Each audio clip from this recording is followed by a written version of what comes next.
नमो नारायण, जय महाकाल, जय मां बगलामुखी। देखिए, आज का टॉपिक है कि भगत साधक बनने से पहले यह बात आपको जानना जरूरी है। और मैं एक बात आपको बताऊंगा जो सबसे इंपॉर्टेंट है। बिना इस वीडियो में कोई भी क्लिक बैट करे, इधर उधर की बात करे, मैं सीधे टॉपिक पे ही आ जाता हूं। आपका समय भी खराब नहीं होगा। क्या है वो पॉइंट? देखिए, बहुत से लोग मुझसे पूछते हैं कि मेरे अंदर ये है, ये चीज देख लो, मेरे साथ ये प्रॉब्लम हो, ये देख लो। देखिए, एक बात समझ लीजिए, आप जो भी कमेंट कर रहे हैं, मैं कोई भगवान नहीं हूं। और इस यूट्यूब में भी जितने लोग हैं वो भी कोई भगवान नहीं है। और इस धरती पर, इस कलयुग में भी जितने साधु संत हैं वो भी कोई भगवान नहीं है। एक बात जान लीजिएगा, भगवान एक अलग चीज है और साधु संत एक अलग चीज है। भगत अपनी जगह में, सबके अपने अलग अलग महत्व हैं। तो केवल अंधविश्वास में मत पड़िए, अपने दिमाग का भी यूज करिए, ब्रेन करिए। मेरा मकसद इस YouTube चैनल को भी बनाने का केवल एक ही था, और उसके बाद जब तक आपसे जुड़ा रहूंगा लाइफ टाइम, तब तक भी एक ही मकसद होगा कि सच के साथ ही चलूं। ये मैं कहता आ रहा हूं। फिर चाहे मुझे उसमें कितने भी डाउन वोट मिले या डिसलाइक मिले, मुझे फर्क नहीं पड़ता है, क्योंकि मेरा मकसद एक ही है कि सही ज्ञान।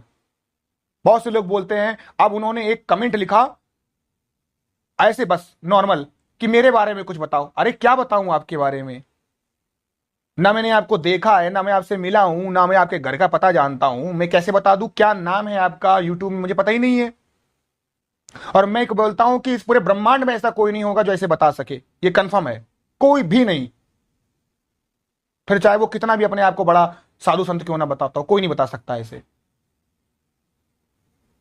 पता नहीं आपकी कैसे उठपटांग से कमेंट होते हैं मेरे बारे में। बताओ, कैसे बता सकता है कोई आपके बारे में? तो नहीं बता सकता है ये चीज।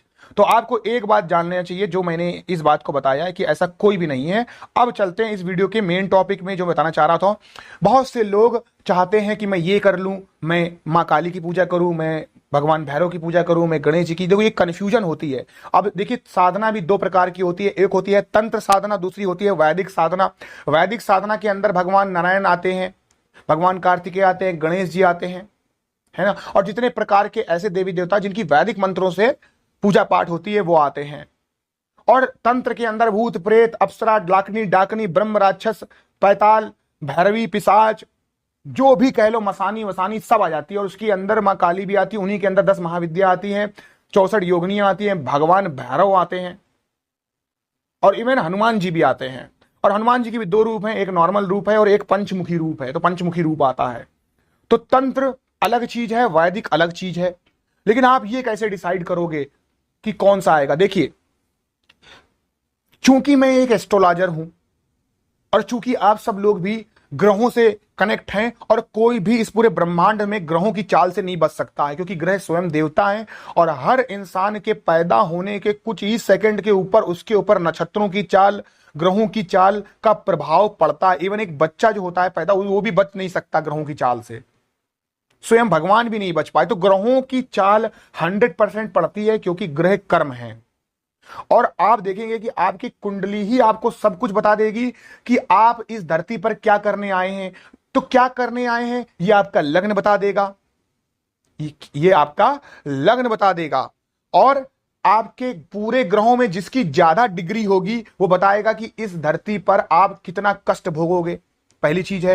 पांचवां घर आपका ये बता देगा कि कौन सा प्लानिट वहां पर बैठा है खराब। अगर खराब प्लानिट बैठा हुआ है तो आप जिंदगी में स्ट्रगल करेंगे, और पूजा पाठ में आपका मन नहीं लगेगा, और कोई भी पूजा पाठ करेंगे वो फलेगी नहीं, फिर चाहे कितनी भी कर लो आप। और अगर आपका अच्छा प्लानिट बैठा हुआ है जो आपके ग्रहों के राशि से और लग्न से मिलता जुलता है, तो आप फिर जल्दी जल्दी सफलता पालोगे, जल्दी जल्दी सफलता पाओगे। यानी वो कहते हैं ना कि ऐसा पर्टिकुलर इंसान चांदी का चम्मच लेके पैदा हुआ है, वो सोने का चम्मच लेके पैदा हुआ है, वो भाग्य के साथ है। ये वही शब्द है, ये वही चीज है, ये वही शब्द है। तो ये वही चीज होती है कि आपके अगर ग्रह सितारे अच्छे हैं तो जिंदगी में आप स्ट्रगल कम करते हैं। आपने देखा होगा कुछ लोग जल्दी जल्दी सक्सेस हो जाते हैं, कुछ लोग देर में होते हैं। पूजा पाठ अपनी जगह में है, लेकिन ये जो चीज है ये अपनी जगह में है, क्योंकि ये चीज पहले से लिखी हुई है, आप लिखा के लाए हैं, ग्रहों ने आपको दिया, और आप पाएंगे। और आप देखेंगे, किसी को भी अपनी कुंडली दिखा दीजिए, अगर वो बोलेगा कि 5 साल के बाद आपका अच्छा समय आने वाला, तो आएगा, इसमें कोई शक नहीं है, कोई शक नहीं है। आपका आएगा शक। लेकिन अगर आपकी जिंदगी में 4 रोटी बढ़िया घी से चुपड़ी हुई लिखी है तो 4 को आप 8 भी बना सकते हो, या आपके ऊपर है। इसीलिए भगवान ने आपको हाथ, कान, नाक, पैर, मुंह भी दिया हुआ है। लेकिन अगर उन 4 रोटी से लेकर आप संतुष्ट हैं और हर बार आप घड़े से पैसा निकालते रहोगे तो एट द एंड में एक दिन वो घड़ा खाली हो जाएगा।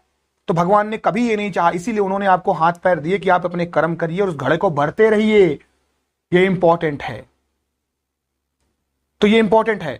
तो अपनी कुंडली को देखिए, और मैं कहता हूं कि जहां रियल में पैसा खर्च करना होता है वहां करिए। मैं ये नहीं कहता हूं कि आप मुझसे दिखाइए, किसी से दिखाइए, मुझे कोई जरूरत नहीं है किसी चीज की। आप नहीं दिखाओगे, मुझे कोई फर्क नहीं पड़ता है। आपको जो अच्छा लगे, जहां पर 100 रुपए, 200 रुपए, 300 रुपए दे के आप दिखा देते हैं, दिखा लीजिए। क्या देखना है आपको? सिर्फ एक चीज देखनी है कि आपके 5वें घर में कौन सा प्लानेट बैठा है। अगर नहीं बैठा है तो कौन सी राशि उदय हो रही है, कौन सी राशि उदय हो रही है। अगर नहीं बैठा है, सुनते रहिए, ध्यान से सुनिएगा। अगर कोई भी ग्रह नहीं बैठा है तो जो राशि उदय हो रही है वहां पर, जो राशि उदय हो रही है वहां पर, वो आपके लग्न की और आपके राशि की मित्र होनी चाहिए। यानी अगर मंगल, बृहस्पति, चंद्रमा और सूर्य इनकी शत्रु राशि है तो गड़बड़ है। अगर मित्र राशि है तो उसी के रिलेटेड देवी देवता की आप पूजा करेंगे, आपको फायदा मिलेगा। अब कैसे समझिएगा? अगर वहां पर राशि सूर्य राशि है, चंद्र राशि है, वहां पर बृहस्पति की राशि है, या फिर वहां पर मंगल की राशि है, तब आपको वैदिक साधनाओं में जाना चाहिए। अगर आपकी राशि वहां पर कुछ और है लेकिन बैठा वहां पर दूसरा प्लानेट है, तंत्र का प्लानेट बैठा हुआ है, तो अगर आप तंत्र से रिलेटेड वैदिक साधनाओं में जाएंगे तो आपको फायदा ही मिलेगा। लेकिन दूसरा प्लानेट बैठा है तो आपकी पूजा पाठ को रोकेगा, ये कंफर्म है, वो रोकेगा, क्योंकि वो दूसरा प्लानेट है, वो उसका शत्रु है। तो आपको अपनी जो राशि है, जो लग्न का स्वामी, उससे ही रिलेटेड उस मार्ग पे जाना चाहिए।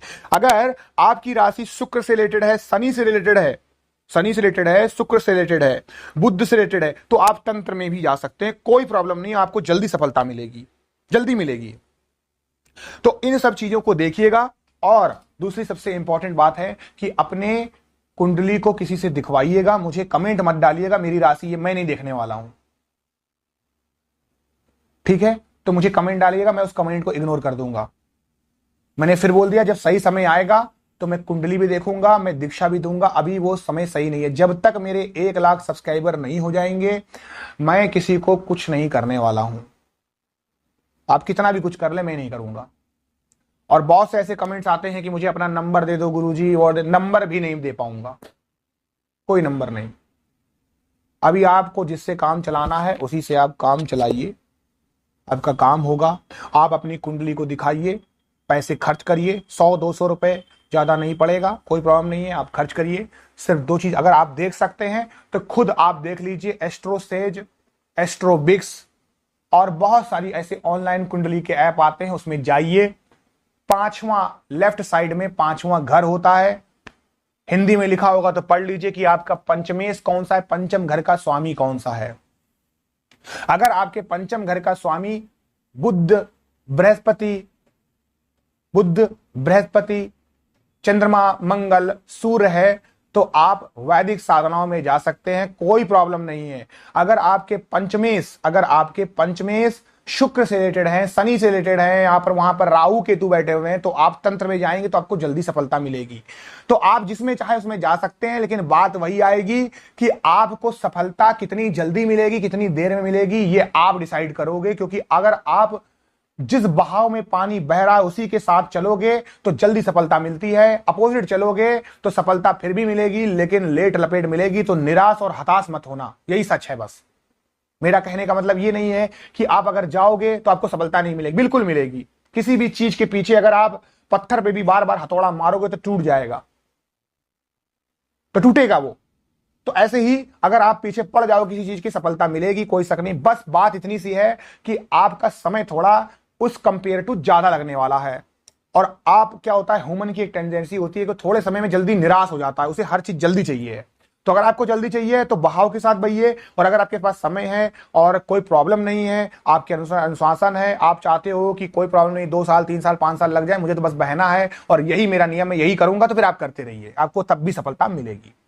तो ये जानना बहुत जरूरी है कि आपकी कुंडली क्या कहती है, कौन सा ग्रह क्या कहता है, आपको तंत्र और मंत्र में किसमें जाना चाहिए, तभी आप एक अच्छे भगत और साधक बनेंगे। ठीक है।